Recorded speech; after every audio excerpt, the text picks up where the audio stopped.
Digest included with Twitch Prime. Rated T for teen. We just witnessed Superstars getting a win over Gale Force with the Vikings strategy, and generally we don't see Superstars be willing to play on Cursed Hollow, so we definitely really haven't seen too much of Vikings play from them, although in the past they were willing to bring it out here and again. What do you think that means from Superstars, that they're willing to show that they can play the Vikings, can defeat a team like Gale Force with the Vikings? I mean, it could mean the exact opposite, right? It's not so much what are they showing, it's what aren't they showing, Gilly. You know, we talked about it, you posed it before, it's just what drafts, what strategy are we going to see cookie cutter, right? And granted, they kind of went cookie cutter, you know, the old school Vikings, but with some small adjustments due to the clever drafting on the side of Gale Force eSports. And that kind of is what I do expect we'll see from both sides of the table here. Just the old tried and true, have we seen it, some kind of era. Somebody's going to probably bust out the Wild Charonda on BOE, maybe we'll get this weekend, just that kind of play.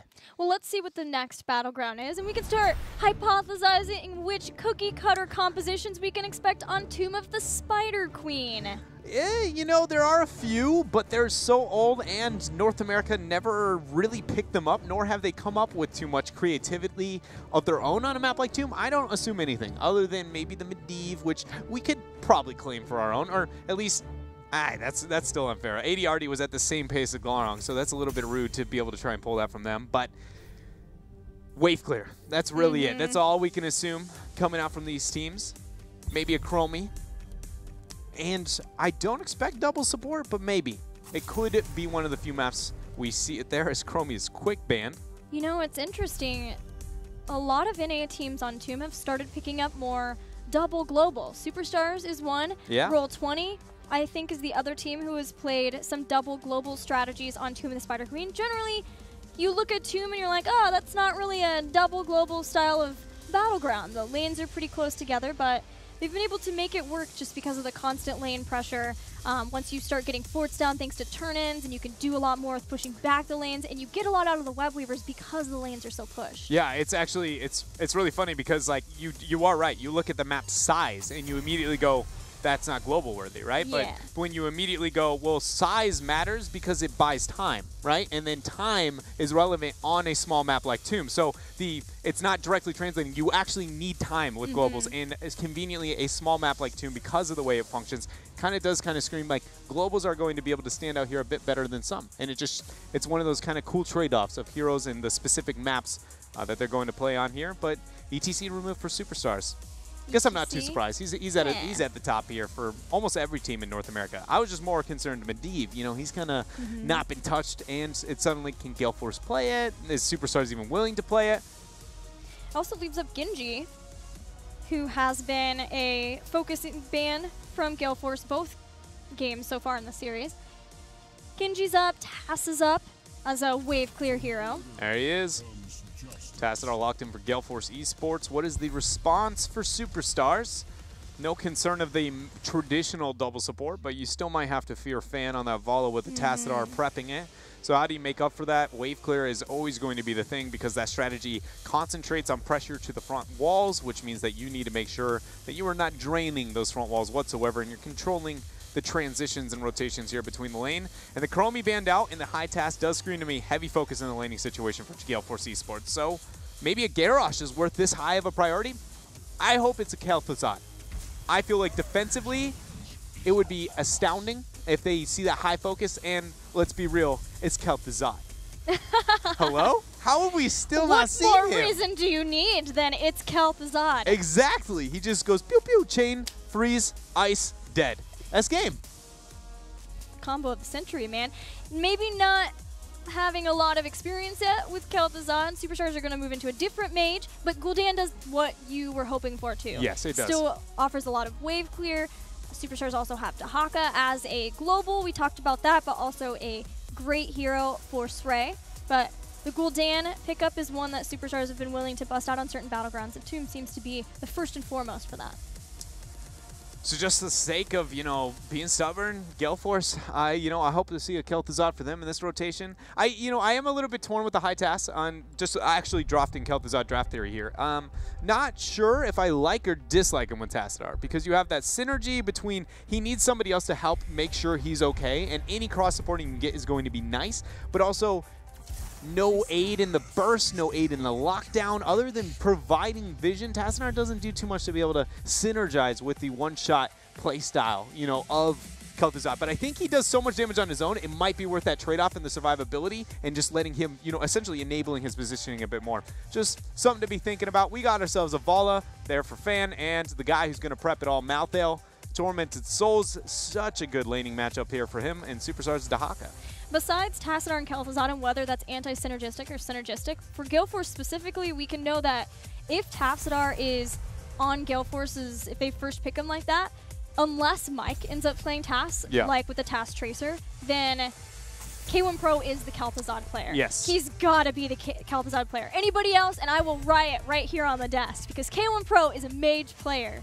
He said this hero was made for me, Dread. I know, and that makes me very excited to see what it looks like when, you know, he busts it out. We did get the Lucio ban as an attempt to be able to deal with that healing, or the healing debuff that Malthael can provide.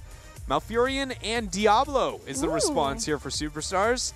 You know, Superstars feels like they're drafting, I want to say phase 1. Almost playstyle here. Think about it. We have a Diablo, Malfurion, Gul'dan on Tomb of the Spider Queen. That used to be standard. You know, that was your 1, 2, 3. There. It's just, again, it's showing that we have older strategies coming to light. Medivh, last pick for Superstars. You are absolutely correct. Medivh. 10 out of 10. You are right. That is a dream Medivh composition. I love it. It's got to hurt. Gale Force has to know, though, right? Yeah. I mean, it's, that isn't a difficult math problem to be able to figure out over here. So is Gale Force concerned? Do they need to do anything about it? Are they going to do anything about it? Probably not. They have to take a main support, and they have to take a main warrior. Force Wall is going to be great to stop things like portals. They could do something like a Garrosh. Again, there's no ETC. Leo main tank. You know what that means. March? King Caffeine. Oh, you're going with Calf. Oh, Calf's Leo. Yeah, that's old school. I thought you were going with heroic choice here. I am terrified of new Leoric. The more I've played him, the more I've played against him, the more I'm just like, can you just not be around? Like, the Wraithwalk reset when going through targets, it mixed with the empowering of Q post 16 is one of the most disturbing things I have ever witnessed. But a good tool to be able to escape from those Wraithwalk resets is, in fact, going to be Medivh over on the side of Superstars. I like the Leoric pickup. I like the draft out of Gale Force just purely based on it's a little bit different, right? And I am a bit torn because Leo's going to be, I mean, he is going to be really high impact here, but do you go with the idea of like trying to entomb just to enable Tormented Souls, or do you just go with the idea of going for the March? Because, I mean, let's be real, it's a really good team fight tool now that it's been, I mean, buffed like no other. Man, I don't know. Force Wall could help with him wanting to go into March. March is still the much lower cooldown heroic ability too. Yeah. This isn't the lowered cooldown of Entomb, because again, we're not on the Kel'Thuzad balance patch. That'll be next week for playoffs. I don't know which heroic he'll pick. I don't know. It's just because you can keep them all trapped, so Tormented Souls that wreaks havoc. Yeah, but also just put a little portal inside. There's a back door in the Entomb. Like, see ya. But March of the Black King also does, I mean, very respectable damage to a lot of the squishy backliners. It does seem a little bit too easy maybe to deal with, you know, there's so many anti-melee heroes. Do you really want to be sitting there swinging your mace back and forth in the middle of all of them that long? I don't quite know, but I do think that the Leoric is going to have really high impact in terms of just pressure onto the map when it comes to control overall. And I mean, I am really happy to see that Leoric is being selected here. Yeah, there's a ton of wave clear for Gale Force eSports, and we know how important that is for Tomb of the Spider Queen. The game is ready. The players are set. We're tied 1-1 as we head into Tomb of the Spider Queen for Game 3. He's just got so many different things going on, you know? Back on the Leo train. He's so we have gone how many patches, how many weekends is it? 2 now? 2 weekends in a row where North America didn't touch Leoric since his rework. We had 1 to 2 games maybe, and both of them still were very much not trying to, I feel like, pushing the envelope of the new Leo here, and I feel like we've gotten enough time now. We're ready to go, and King Caffeine, he's going to lead the way. We've had time to figure out the Leoric here. Interesting change-up. Michael Udall's playing Tassadar, even though Malthael was drafted for Gale Force. We're seeing Fan play Malthael, so a slight role swap there. It's the second game in this series that Mike has been playing Tassadar, but it definitely made sense with the Tracer composition on Battlefield of Eternity. Here, it's a little different. Generally, Mike is the Malthael player, unless there's a very melee-heavy composition for Gale Force. Moonburn was the pickup for Iacona there at 1 to try and make up for that wave clear disadvantage they might find themselves in. Yoda did go with the Echoed Corruption, a more common talent at level 1 now. It feels like it is this standard-ish, at least for North America here now on the Gul'dan, as everybody's going down looking for the side soak. The rotation seems to be a 2-3 for Gale Force eSports. Again, more stopping the bleeding, winning onto a side lane, whereas Superstars heavily committed to their 1-4. You know what's weird about Gul'dan? Well, we have the early game of Tomb. You know what region always seems to be ahead of all the other regions? When it comes to Gul'dan? When it comes to Gul'dan builds. ANZ.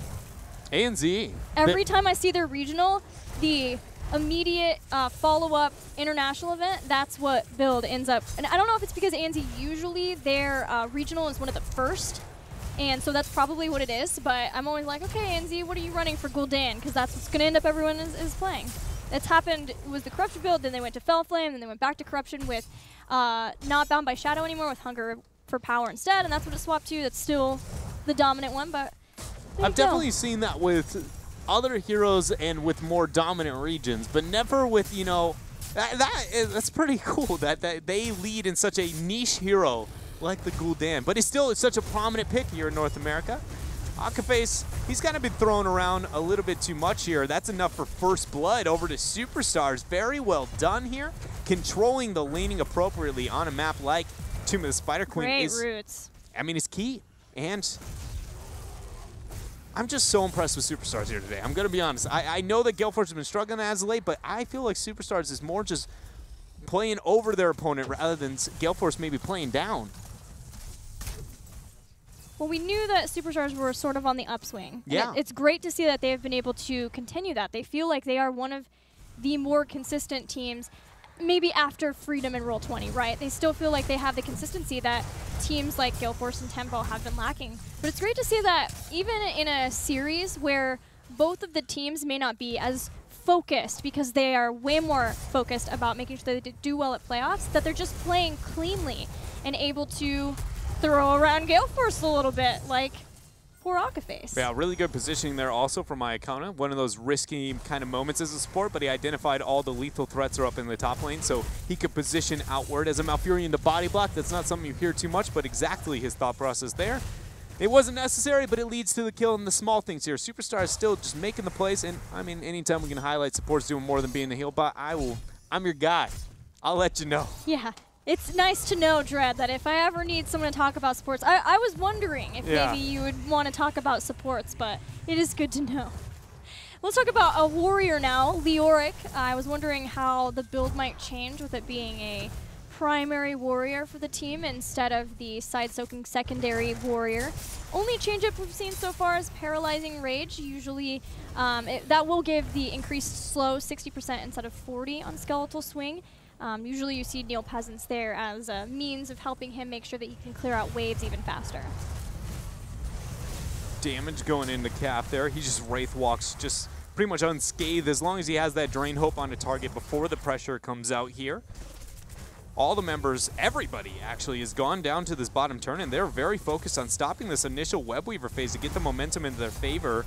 Pressure goes on to Fan. He has to recall. Medivh's going to go ahead and dump those 8 coins. Gosh, there's already a lot of damage done to the bottom lane of Gale Force eSports. The other towers still look to be in better condition, but expect Superstars to try to get a lot done in that bottom lane because of how much has been done to the towers once they can get their Webweaver phase. Sray and friends are just, honestly, it's a bit of a curious skirmish going on down here. Teams are just kind of like, yeah, do you need minions? I don't. Let's focus on just, let's do this turn-in thing. They are able to get it. At the end of the day, Gale Force eSports remains more persistent, and they drop those 50 gems. They've got the Webweaver phase.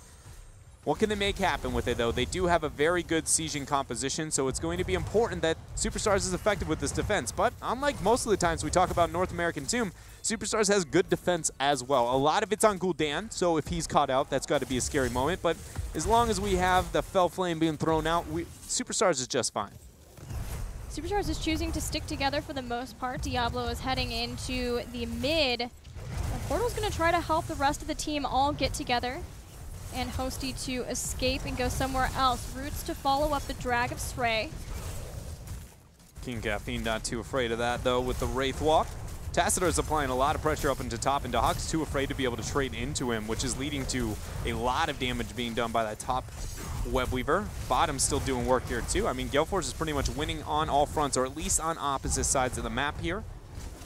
Yeah, it was strange to see where Superstars wanted to defend, almost like they were hoping that they could get into a team fight, and Sray did have one drag, but it was Leoric who was survivable. He has the escape of Wraithwalk, so then he got away, and then Dahaka went all the way up to the top lane. Yeah. So a lot of damage structurally was done for Gale Force Esports, but importantly, Superstars is still caught up in experience so that they could try to get their own turn on and not let Gale Force snowball, especially since Gale Force needs over 20 gems before they can get that second turn-in phase. Yeah, and I'm not quite sure what happened with North America. It kind of in scrims behind the scenes on Tomb of the Spider Queen, but it's very apparent now that we have seen enough teams do it enough times that some alternative strategy, first Webweaver phase, has become a bit more popular, tending towards not the traditional mid lane and the standard defensive that we have come to expect all over on a map like Tomb of the Spider Queen.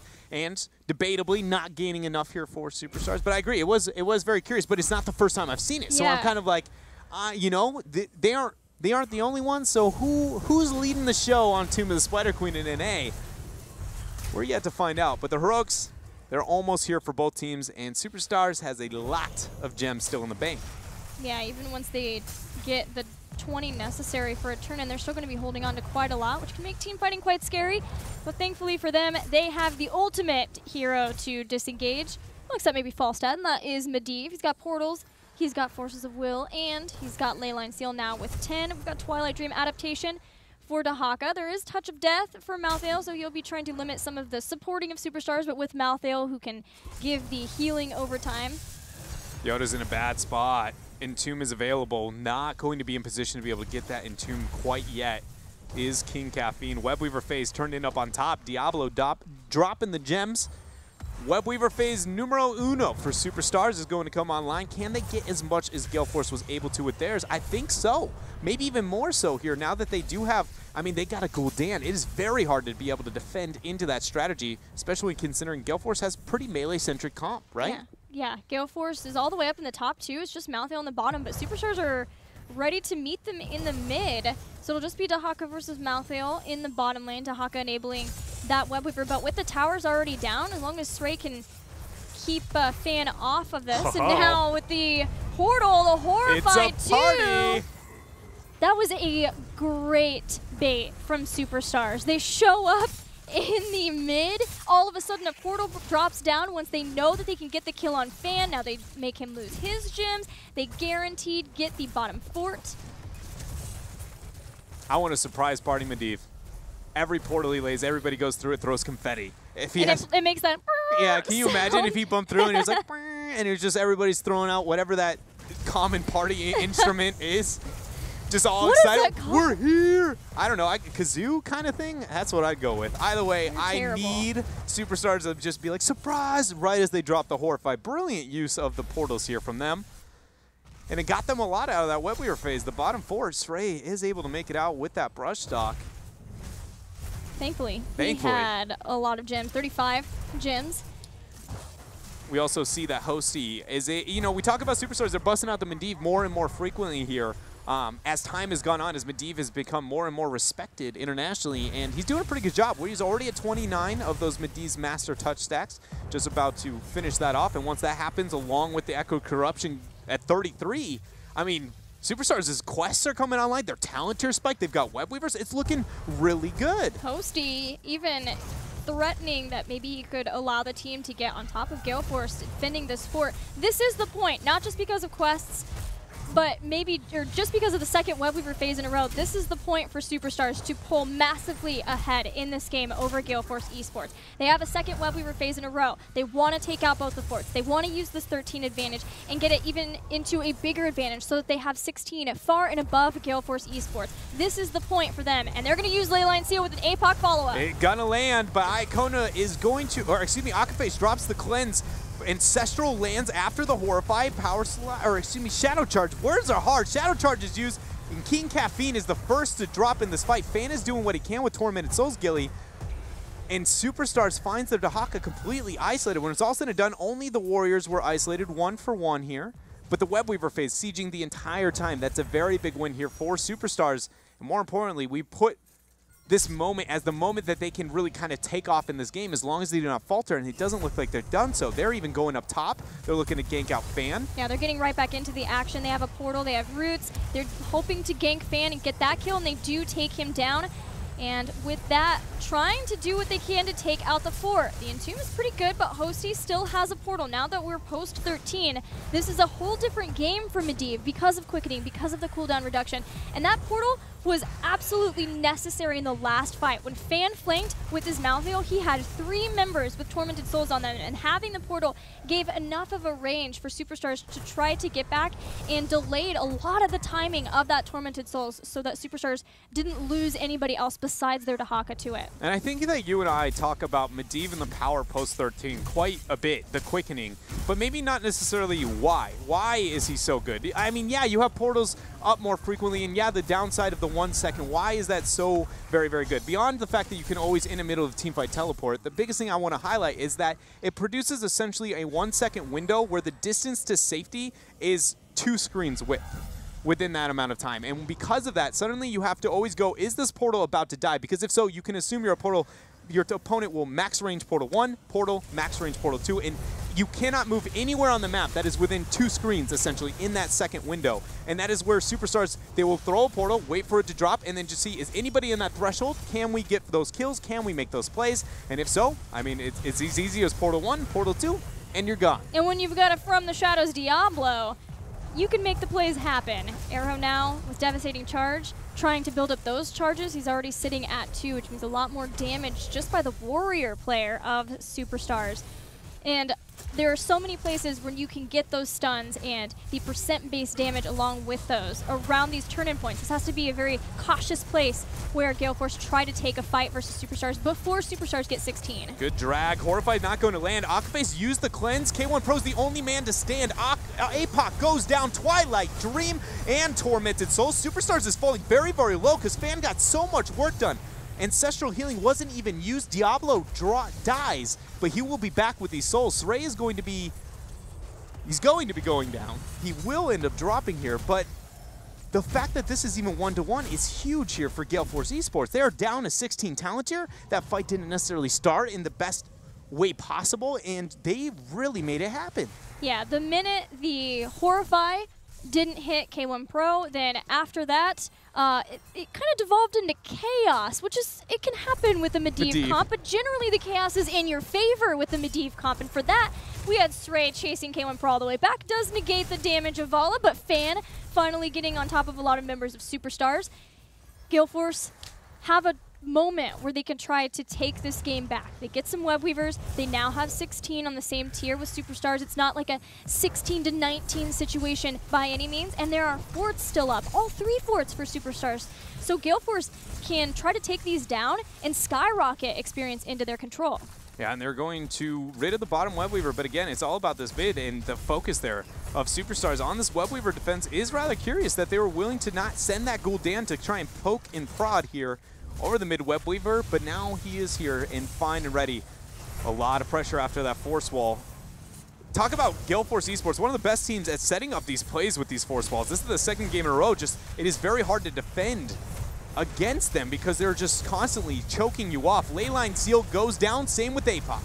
APOC doesn't really hit too much, but the Twilight Dream will land on multiple members. Leoric has to run away, but so many heroic abilities used and not to the success of Superstars getting a kill. Iacona forced to use his ice block, but a portal allows him to escape. Yeah, and the brushstock survivability is real. Superstars lose no one in this defense of the Webweaver phase. The top Webweaver still only with a fraction of HP to remain. Gale Force eSports here is keepless after this 2nd Webweaver phase. And now it's all about where the gems lie. And as we see, Superstars is closing. They have enough even for their turn-in, whereas it's still a very long distance away for Gale Force eSports. I don't think that they can hold off. This is going to be essentially Gale Force having to take a fight. before the 20 mark hits. And before Tormented Souls potentially, although Superstars are giving some time by getting their bruisers so that they can try to have the control of the rotation area between the two turn-in points. Superstars also, as we said, that last fight used all of their heroic abilities and were not able to get a kill. Didn't, I believe, even force an Ancestral Healing. It just wasn't quite in the concerted effort that you would hope to see with the Leyline Seal. It only hit one. Akaface came out of it and was able to run out thanks to Ghost Wolf from the Apocalypse. So once those come back, hopefully Superstars can get the Wombo combo of their dreams to make sure that they can get a turn in phase and try to close out this next game. So where are they going to try and force this? It looks like the top turn in. They've zoned off enough through this middle lane that maybe they're going to be able to get this for free. That's only about 11 gems there, 9 more. They're going to be dumped by, by Sray, but that's not enough to get this turn in phase. We are still 6 away. It's Airho and Hosty. Airho wants to be zoning. Hosty wants to be giving vision of the team. One of them has to be the turn in. Airho's going to get it for free. Not something, oh, never mind. I was like, not something I thought I'd be able to say. Mikey Dog quick to shut me up, but it forces a ley line. Apocalypse follow-up. Roots this time will keep Tassadar in the fight. Twilight Dream, Ancestral Healing. About everything's gone down, but nothing gained for either team. Now Gale Force looking to turn. They drop the Entomb. No portal for Sray to make it out here. Fan on the backline. Shadow Charge goes through. Yoda takes the portal, but this is Gale Force on full aggro. They are winning this fight. Yep, they take down Diablo. The Roots were epic. It seemed like they would keep Diablo alive for a long time. Now they're going to lose Sray. Superstars lose both of their frontliners and don't get the Web Weavers for that. You could say it's nice for Superstars they don't lose people as they were getting a turn in, because then they wouldn't be able to do very much with it. But that does mean that they fall further behind in Gale Force in this game in experience, and they open up an avenue for Gale Force to get a boss. Yeah, this is now a win condition, as it is going to be perfectly timed with that Web Weaver phase. This is a dream situation from a shot caller's point of view. You know you're rounding the power spike when you're at the objective. You are rounding your power, like your boss, your Web Weavers, and your experience. Everything, this is dream situation. Gale Force eSports, it is upon Superstars to hit a miracle Twilight Dream style of combo Leyline Seal if they're going to be able to defend off of this push. I'm excited to see what Leoric gets at 20 if we get Buried Alive as a silence inside Entomb, or if we get something more survivable like Shroud of the Dead King, so he has his own protection. Rhaegar can focus all of his efforts on to Fan. King Caffeine goes for the Wraith Walk, reducing damage with Ominous Wraith. He's going to go in, reducing that damage, as you said. Gale Force is not marching towards the core yet. They want to get that boss in. It's going to tank, and this is it. Can they do it? I think it's very likely, but the ley line, there's an APOC.